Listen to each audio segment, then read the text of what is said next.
Hello everyone, my name is Rizwan Danish Farazi and today I'm here with Dr. Sayed. We've been working on aircraft self-healing composites for aircraft hinge components. Today we'll be particularly looking into a landing gear drag brace joint, where we'll be analyzing some self-healing composites into the material and we'll be checking their traditional fatigue and stress cycles. Let's start with the problem. Every single flight, takeoff, cruise, landing, taxi, and etc., aircraft hinge joints and drag brace components experience repeated cyclic loading. These repeated loads cause micro cracks to form around the particular component that we're looking into, the drag brace joint. It interfere and its interfaces, which are geometric stress concentration zones. The critical issue is that conventional materials. Our core research question is, can self-healing composites extend fatigue life in high wear and tear aircraft components? And we're answering this through simulation using FEA, finite element analysis, using SolidWorks to compare three distinct materials. Now, self-healing composites have been studied a bit before, but almost always in static structures like bridges or wind turbines. Very few studies target dynamic aircraft mechanisms, or not just mechanisms, and even components, structural components. That's the gap this research addresses, and that's what it makes it original. Today, our aim is to simulate self-healing composite behavior in a fatigue critical component such as the drag race joint of a landing gear from an aircraft, and compare it against a conventional baseline. Uh, and our objectives were structured around three material states: healthy, which is the original one, baseline material; damaged after the cyclic loads and everything; and a healed material, which is after the self-healing process. We've modeled the drag race joint, hinge joint in SolidWorks, defined each state with specific material properties, ran static and fatigue simulations, and compared stress and displacement and fatigue life across all three. Coming to aims and objectives, the aim is to simulate self-healing composite behavior in a fatigue critical hinge joint, and to compare it against a conventional baseline.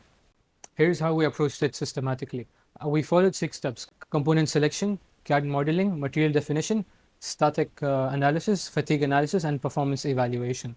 Each stage feeds into the next, giving us a clean and reproducible framework. The component we selected is a drag race hinge joint with pin lug geometry, a realistic representation of what you'd find in an aircraft landing gear mechanism. The fillets and pin lug regions are particularly important because they're where stress concentrates. This is the heart of the project. We define three material stresses. The healthy state has a Young's modulus of 113.8 gigapascal units, full stiffness. The damaged state drops to 79.6 gigapascal units, a 30% reduction, simulating microcrack formation.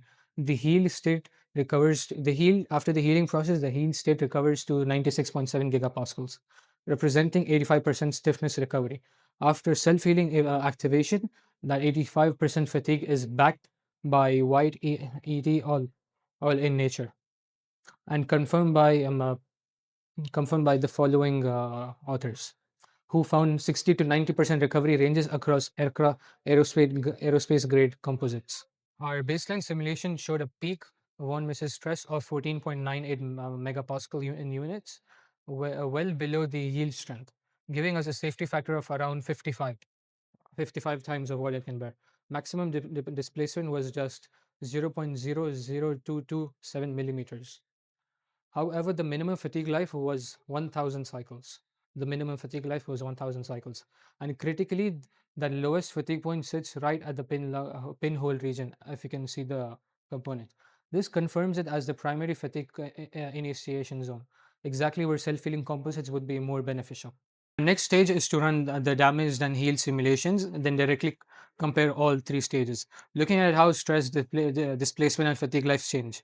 We'll also validate our results against published literature before compiling the final report.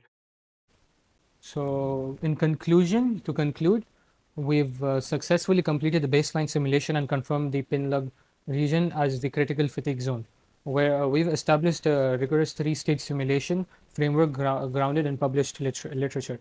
This work addresses the real gaps in self-healing dynamic mechanisms.